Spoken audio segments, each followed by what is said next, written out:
Pelo sinal da Santa Cruz, nos Deus nosso Senhor, dos nossos inimigos, em nome do Pai, do Filho e do Espírito Santo. Amém. Das mãos, louvado seja nosso Senhor Jesus Cristo.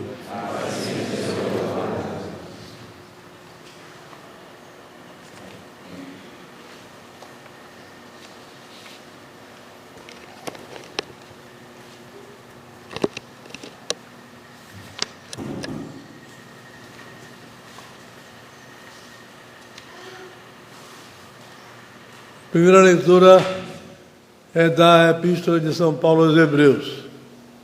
Irmãos, Cristo se manifestou como pontífice dos bens futuros, por um mais vasto e mais perfeito tabernáculo, não feito por mão de homem, isto é, não deste mundo, sem recorrer ao sangue de cabritos e novilhos, mas por seu próprio sangue, entrou uma vez no santuário, tendo adquirido uma redenção eterna. Pois se o sangue dos cabritos e touros e a cinza da novilha, aspergida sobre os manchados, os santificava para a purificação da carne, quanto mais o sangue de Cristo, que pelo Espírito Santo a si mesmo se ofereceu imaculado a Deus, purificará nossa consciência das obras mortas, fazendo-nos capazes de servir ao Deus vivo. Por esse motivo, ele é o mediador do Novo Testamento, a fim de que, por sua morte, que sofreu para o perdão das prevaricações que havia sob o Primeiro Testamento, os que foram chamados à herança eterna recebam a promessa em Cristo Jesus, nosso Senhor. Evangelho segundo São João. Naquele tempo disse Jesus às turmas dos judeus: quem de vós me arguirá de pecado? Se vos digo a verdade, por que não acreditais em mim? Quem é de Deus, ouve as palavras de Deus. Por isso, não as ouvis, porque não sois de Deus. Responderam-lhe, pois, os judeus: não dizemos bem nós que és samaritano e que estás possesso do demônio? Respondeu Jesus: eu não estou possesso do demônio, mas honro a meu Pai, e vós outros me desonrais. Eu não procuro a minha glória. Existe quem a procure e faça justiça. Em verdade, eu vos digo que, se alguém guardar a minha palavra, não verá a morte para sempre. Disseram-lhe então os judeus: agora conhecemos que está possesso do demônio. Abraão morreu assim como os profetas. E vós dizeis: se alguém guardar a minha palavra, não verá a morte para sempre. És porventura maior do que nosso pai Abraão, que morreu, ou maior que os profetas que morreram? Por quem pretendes passar? Respondeu Jesus: se eu me glorifico a mim mesmo, nula é minha glória. Quem me glorifica é meu Pai, aquele que dizeis que é vosso Deus. E vós não o conheceis, mas eu o conheço. E se dissesse que não o conheço, seria mentiroso como vós. Mas eu o conheço e guardo a sua palavra. Abraão, vosso pai, sentiu alegria porque havia de ver o meu dia. Ele o viu e se alegrou. Disseram-lhe então os judeus: ainda não tens 50 anos e viste Abraão, respondeu-lhe Jesus: em verdade, eu vos digo, antes que Abraão existisse, eu sou. Apanharam eles então pedras para atirar em Jesus, mas Jesus escondeu-se e abandonou o templo.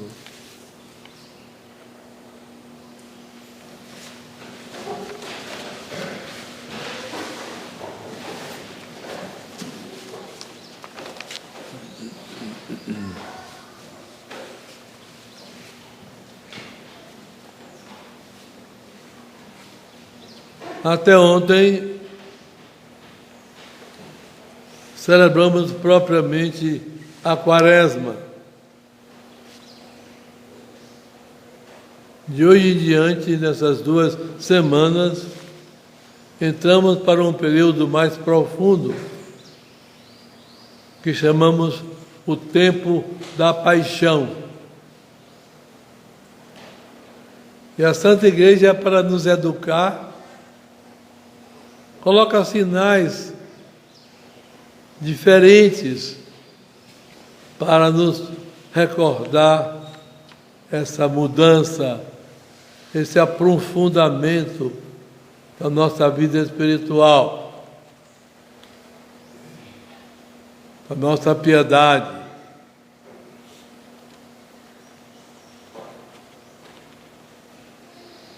Chamamos Quaresma também em geral o tempo todo, mas mais propriamente dito, vai até a véspera do primeiro domingo da Paixão, que este ano coincidiu com a festa da Anunciação do Anjo a Nossa Senhora, do pré-natal, digamos assim, da Conceição de Jesus no ventre imaculado da Senhora. Mas, até o sábado, antes da primeira semana da Paixão, é o tempo da Quaresma. Entretanto, relativamente falando, é um tempo em que se contempla não tanto os sofrimentos de Jesus, embora o façamos. Inclusive, até temos a Via Sacra, não é? Às sextas-feiras, nesse tempo.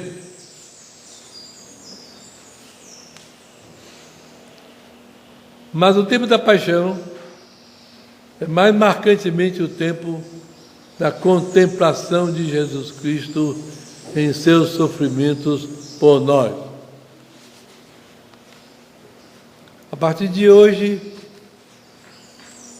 a Igreja reveste as imagens de roxo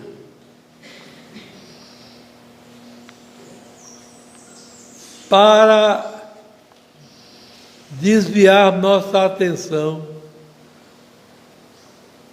de várias devoções úteis que podemos praticar e nos dirigir mais profundamente para os sofrimentos de Jesus pela nossa salvação, sua paixão e morte. A Santa Missa,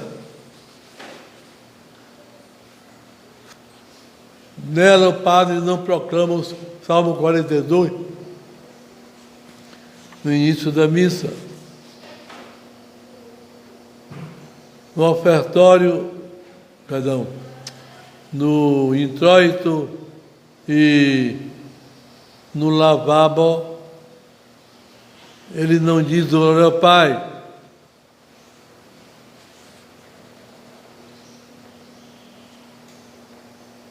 E observemos que até mesmo as imagens de Nosso Senhor crucificado se costuma cobrir, porque muitas delas são imagens muito adornadas de belezas artísticas,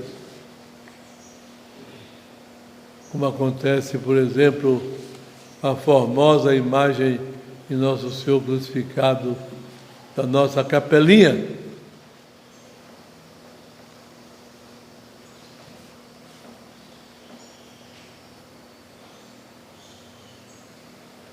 Assim, a paixão e a morte de Nosso Senhor seja objeto de nossa meditação, de nossas leituras, nossa contemplação, nosso desejo de crescer em Jesus Cristo.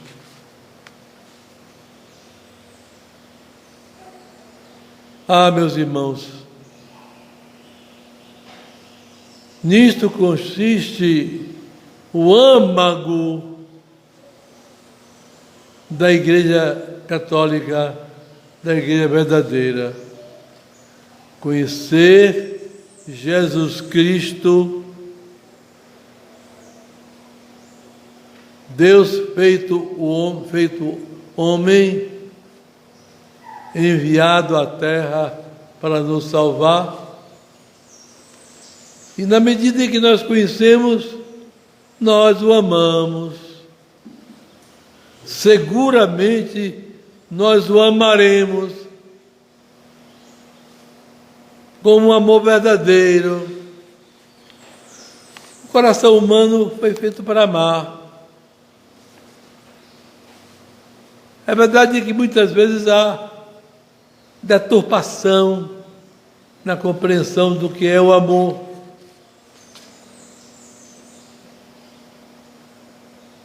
Mas, purificados nossos corações desses desvios, amar é uma tarefa do nosso coração.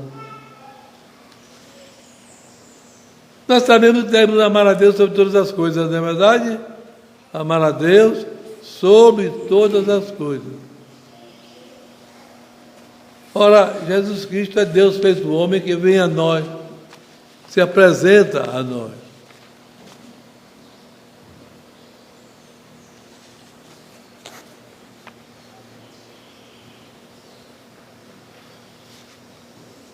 A Epístola recorda que Nosso Senhor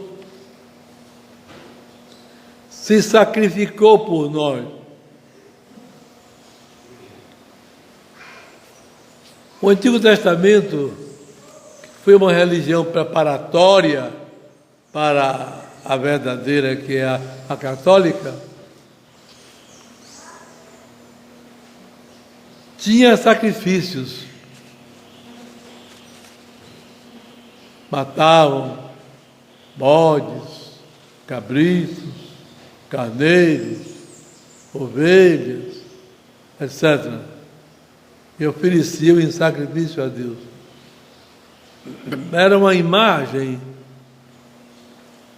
do sacrifício perfeito que havia de ser oferecido a Deus, que é o de Jesus Cristo. Porque os sacerdotes da antiga aliança sacrificavam o sangue de animais. Mas Jesus Cristo, como recorda São Paulo no texto que escutamos hoje aqui,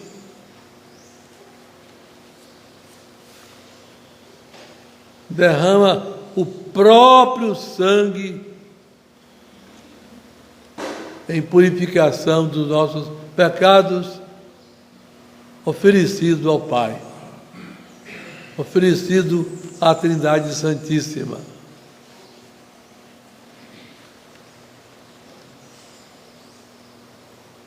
Jesus Cristo é Deus feito homem. Observem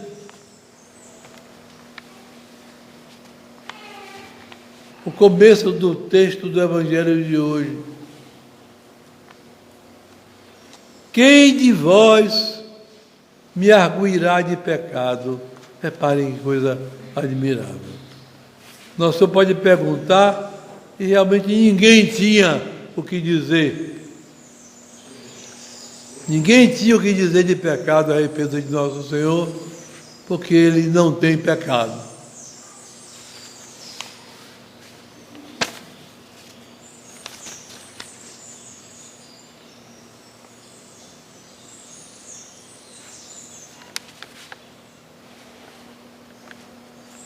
A partir dessa santidade excepcional, única, suprema,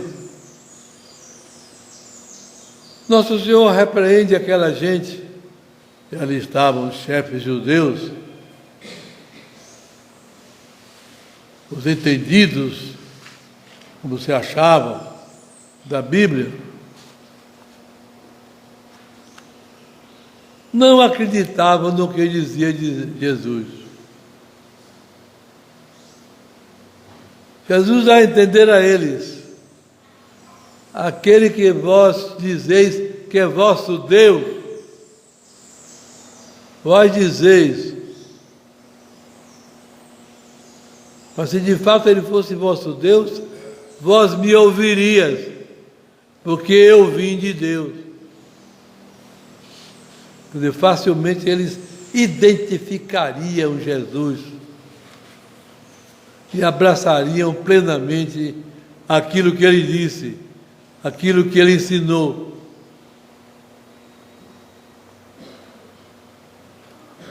Mas eles não agiram assim. Eles queriam uma doutrina ao gosto deles, em vez de ser eles que submetessem a doutrina, era a doutrina que se adaptava a eles, é o que eles queriam.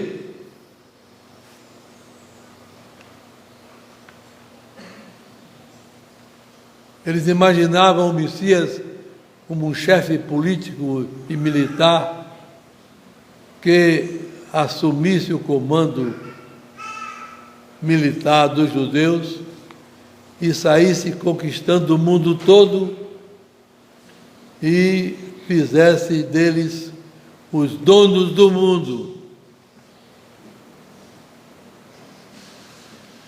Mas como Nosso Senhor diz a Pilatos, meu reino não é deste mundo. Não é a política da terra, é a suprema autoridade do céu.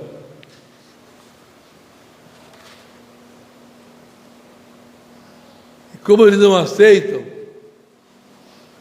começam então a ofender Nosso Senhor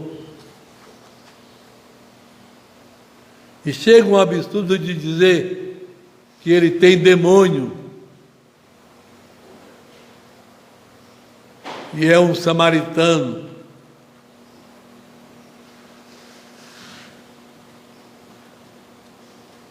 Os samaritanos moravam no centro da Palestina no tempo de Jesus. Eles não eram propriamente judeus. Quando os assírios dominaram aquela região, como faziam em outras, para assegurar o domínio tranquilo e evitar revoltas, costumavam trazer povos de outras nações e misturar com os daquela terra dominada nova.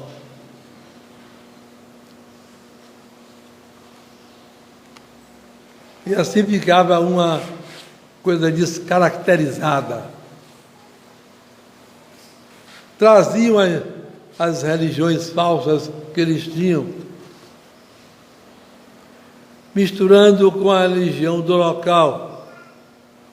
No caso da Samaria, que era um pedaço da Palestina, um pedaço dos judeus, então a mistura da religião, das religiões pagãs, com o judaísmo. No começo ficou uma desordem muito grande, mas com o passar do tempo eles foram ficando cada vez mais imitadores dos judeus.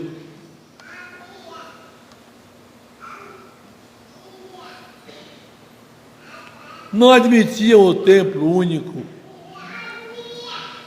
de Jerusalém a Deus, mas fizeram um templo que seria o tal único deles, em cima do Monte Garizim,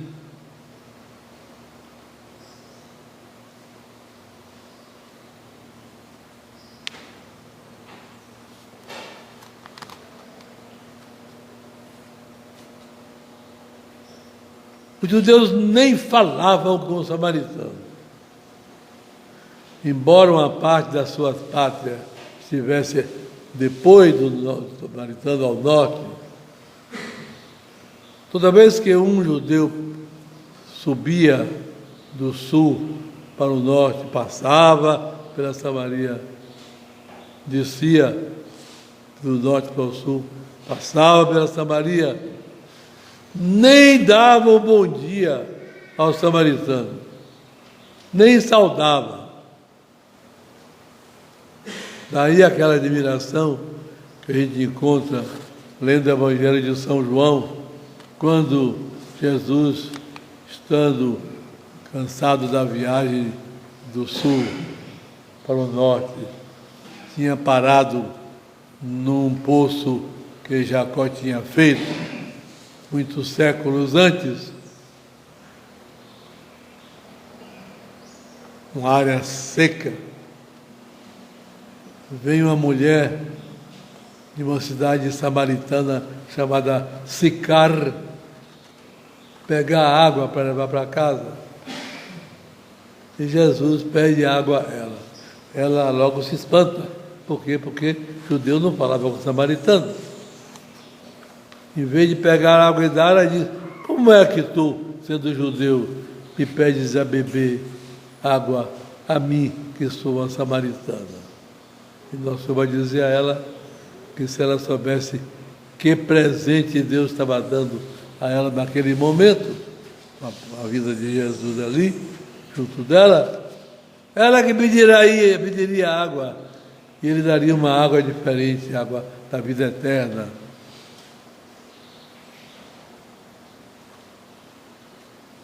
Belíssimo texto, vale a pena se ler, reler. Aproveite esses dias mais próprios para meditar em Nosso Senhor, para ler também esse texto tão formoso, em que os samaritanos acabam se convertendo naquela cidade, descobrindo quem é Jesus e proclamando com verdade que Ele é o Salvador do mundo.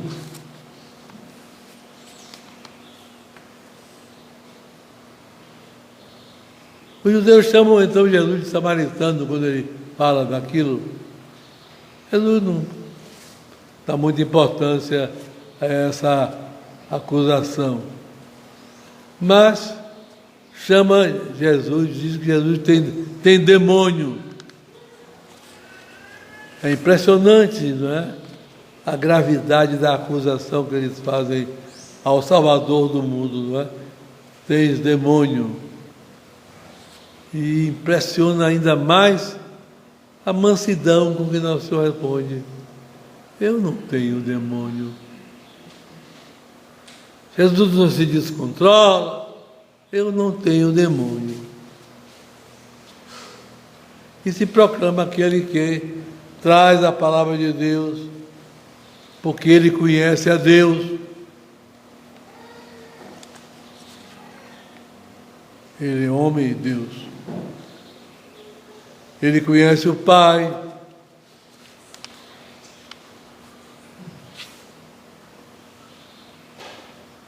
Aquele que vós dizeis que é vosso Pai.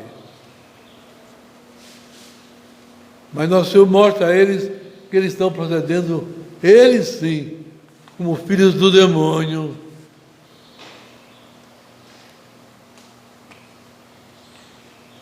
E nesse texto tão formoso, Nosso Senhor se proclama Deus de maneira muito clara.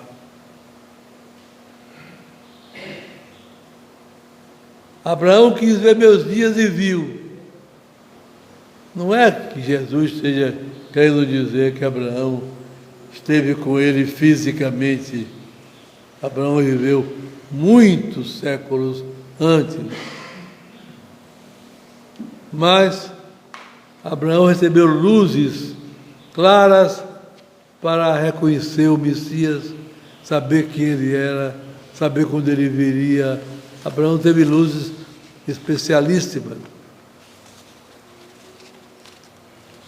Ele quis ver meus dias e viu e se alegrou.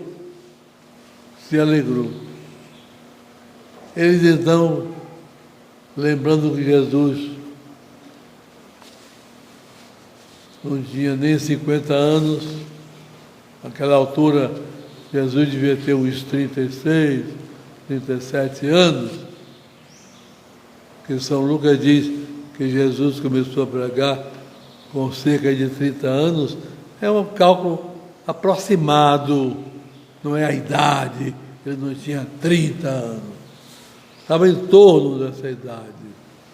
Então, muitos acham, e parecem ter razão, que Nosso Senhor, quando começou a pregar, tinha um pouco mais de 30 anos. 32, 33, por aí. De maneira que quando ele morreu, devia ter seus 37, seus 38 anos de idade, quando ele foi crucificado. Não tem 50 anos em vez de Abraão?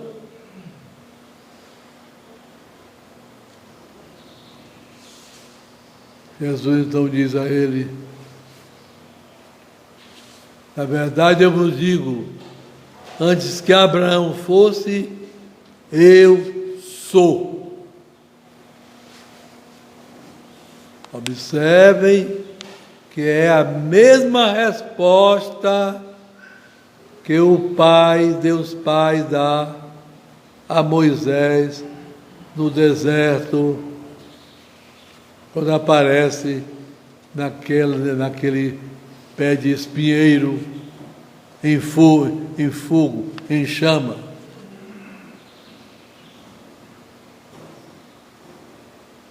Eu sou o Deus de Abraão, de Isaac e de Jacó. Eu sou o Deus verdadeiro. Vá ao faraó e diga para eles soltarem meu povo para me cultuar no deserto. Eu vou dizer lá quem foi que me mandou, ao povo e ao faraó. E Deus responde ali, não é? A gente conhece, está lá no Êxodo. Eu sou.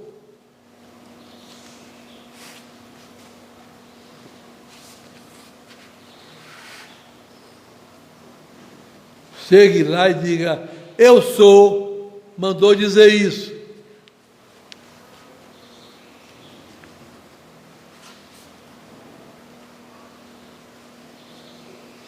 Porque é o único que é de maneira total. Deus nunca foi. Deus nunca será. Deus é. O passado já acabou e Deus não muda. O futuro ainda não existe e Deus não muda.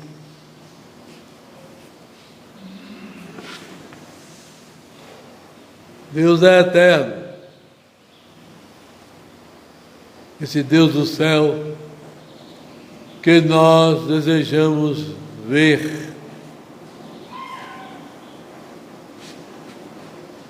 para cuja visão nós fomos criados.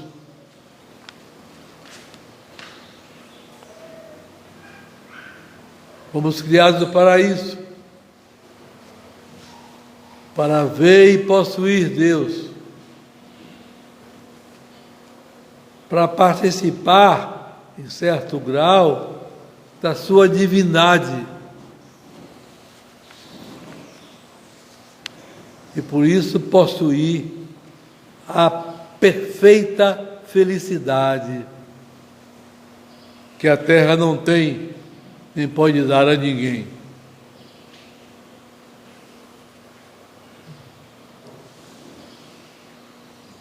E eles entendem perfeitamente que Jesus está se fazendo Deus, se fazendo não, declarando o que Ele é, Deus. Então, meus irmãos, o que eu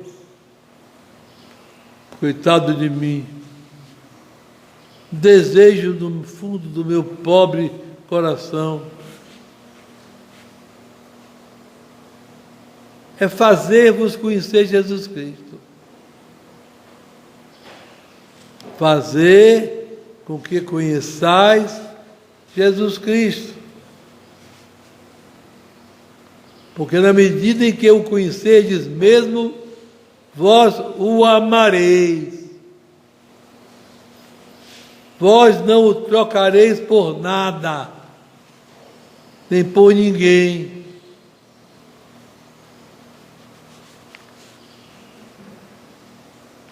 Conhecer Jesus Cristo. Na medida em que conhecerdes Jesus Cristo, conhecereis Deus. E nessa medida, imitareis a Ele. E ficareis revestidos dEle. Esse é o papel da igreja, não é? O que se faz com a criancinha que nasce? Se leva para batizar. O que é que o batismo faz?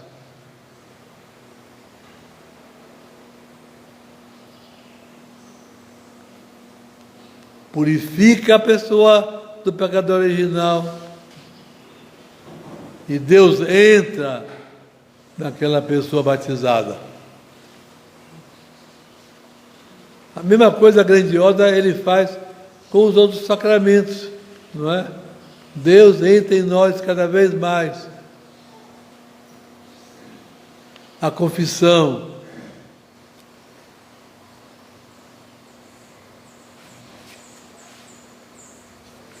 E todos os outros. Principalmente o maior de todos, que é o próprio Deus, que é a Eucaristia. Então, eu dizia a Nosso Senhor, meu Deus, dá-me a graça de fazer este povo conhecer-vos, meu Jesus.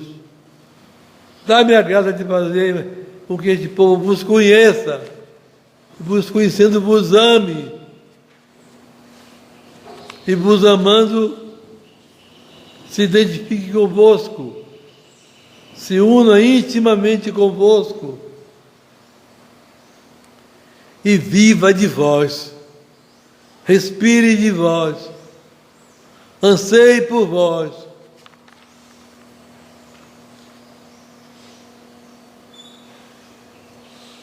Os santos compreendiam bem isso, não é? Quando Santo Tomás de Aquino escreveu sobre a Eucaristia, Nosso Senhor apareceu a ele e disse: você escreveu muito bem a respeito do meu sacramento, Tomás. O que é que você quer que eu lhe dê? Nada a não ser vós mesmo. Eu quero é a vós, porque nada pode se comparar com possuir Jesus Cristo. E a gente possui Jesus Cristo, não é? Primeiro de tudo pelos sacramentos, pelo batismo, pela confissão, aumentando em nós pelos outros sacramentos todos, que vão crescendo em nós essa presença de Deus.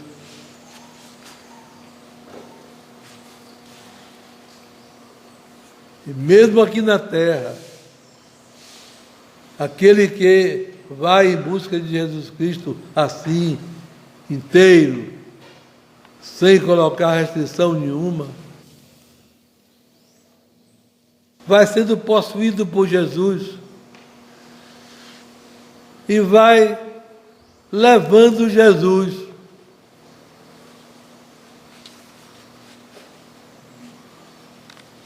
No tempo de São João Vianney, no século XIX, aquele juiz que viajou até para ver São João Vianney, quando voltou para a terra dele, perguntaram: o que foi que o senhor viu? eu vi Deus em um homem.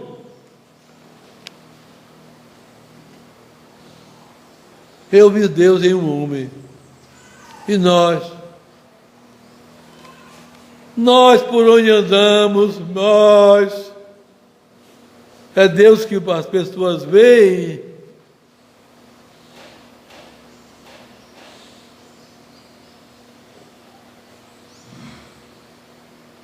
Essa semana alguém me dizia, não, para ir para a igreja tem que estar vestido de maneira decente.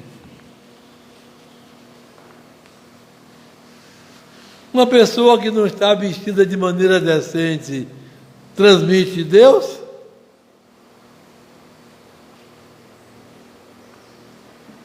E uma pessoa que descobriu a igreja verdadeira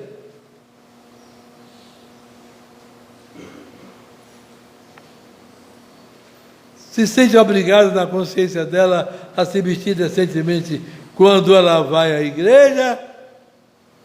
Só? Quer dizer então que nos outros lugares por onde ela andar, ela não precisa levar a Deus? Não precisa? Então, um católico verdadeiro se veste dignamente, se apresenta dignamente,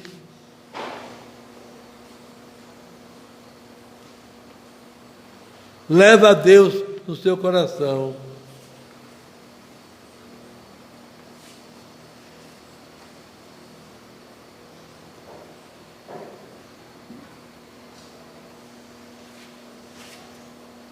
Se lhe aparecem ideias más, tentações para praticar o mal, para o pecado,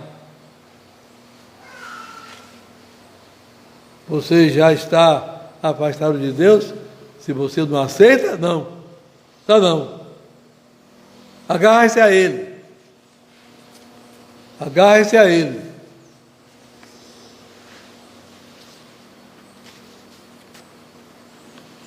Use, além dos sacramentos, muito a oração. A oração. Para que você possa levar Deus para onde você andar. Para o trabalho, para o lazer, seja para onde for que você for, leve Deus. Assim, observe bem o modo como você corta o cabelo, homem e mulher.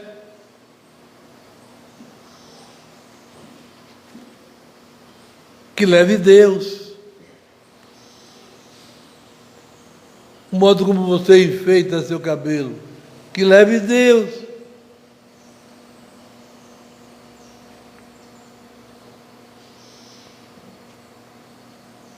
O modo como você fala.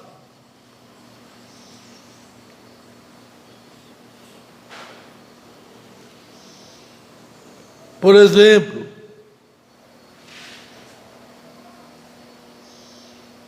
você acha que, como católico, não deve dizer palavras baixas, xingamentos.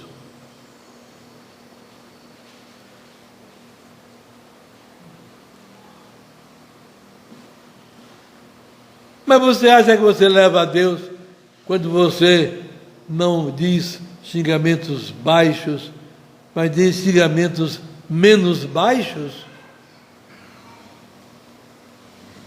Se você xinga palavras menos baixas, você leva a Deus? E você pode fazer isso? Não leva a Deus em algum momento? Mas ainda, eu lhes digo, um católico que sabe que deve amar a Deus sobre todas as coisas, que deve estar vestido de Deus, mesmo que ele não xingue nunca, Ele deve usar gíria? Não, não deve usar. Não deve usar gíria. Deve falar corretamente. Deve falar corretamente. Nem gíria. Não precisa descer a xingamento para errar, não. Basta a gíria. Já eu não estarei representando Deus por onde eu andar. E eu devo ser, por onde andar, um sinal de Deus. Como os santos eram, eu vi Deus em um homem. Dizia aquele juiz, depois de ter visitado São João Maria Vianney. Então, meus irmãos, nesse começo da semana primeira da Paixão, eu só queria uma coisa. Eu, velho padre, ainda vivo, tão velho,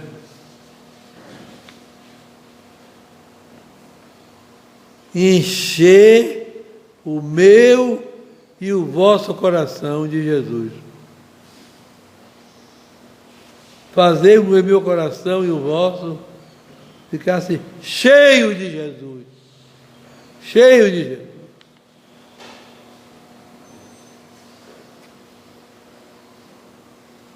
Da mesma maneira que uma lâmpada acesa procede. O que é que essa lâmpada está fazendo?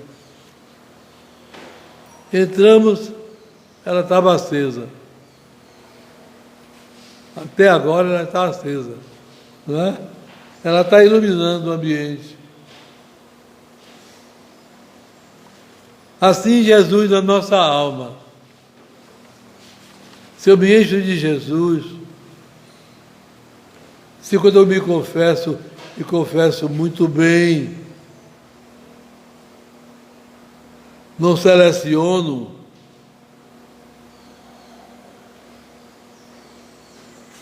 os pecados que eu quero confessar, como se não tivesse a obrigação de contá-los todos. Eu devo estar cheio de Jesus e por onde eu andar, eu levar Jesus.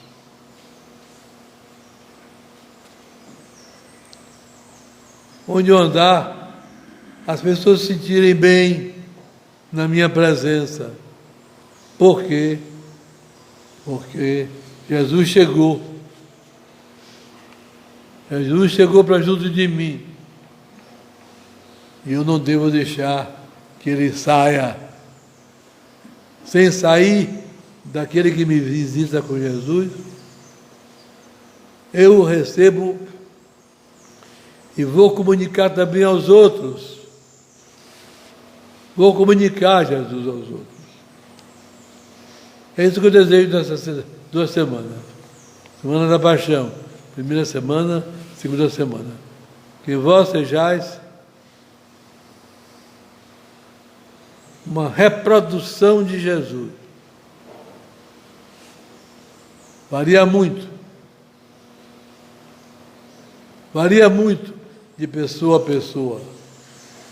Há aqueles que deixam Jesus de maneira muito mais profunda naqueles que vai encontrando. E eu devo fazer isso mais que puder. Para isso devo me encher de Jesus. Então devo rezar, me confessar, praticar direitinho a lei de Deus, observar como ando, onde ando, como me visto,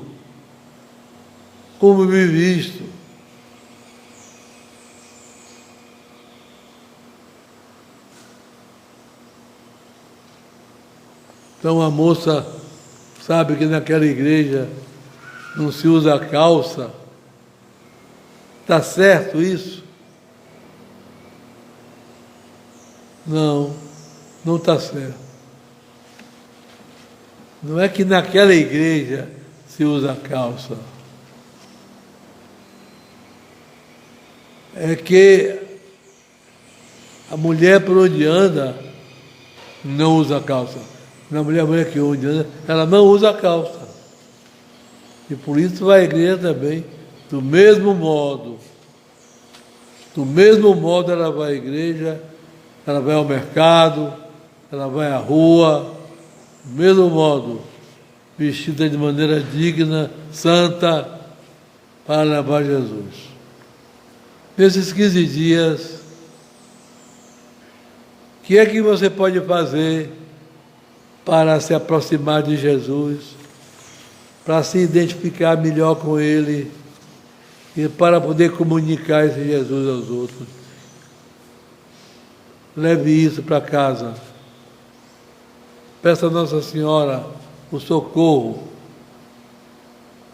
para saber o que deve fazer, como deve viver, o que deve falar, como deve falar, o que deve olhar, como deve olhar, o que deve ouvir, como deve ouvir, e assim por diante. Como deve ouvir e o que é que ouve. Vai, pouco a pouco, se enchendo de Jesus, e então o mundo vai melhorar.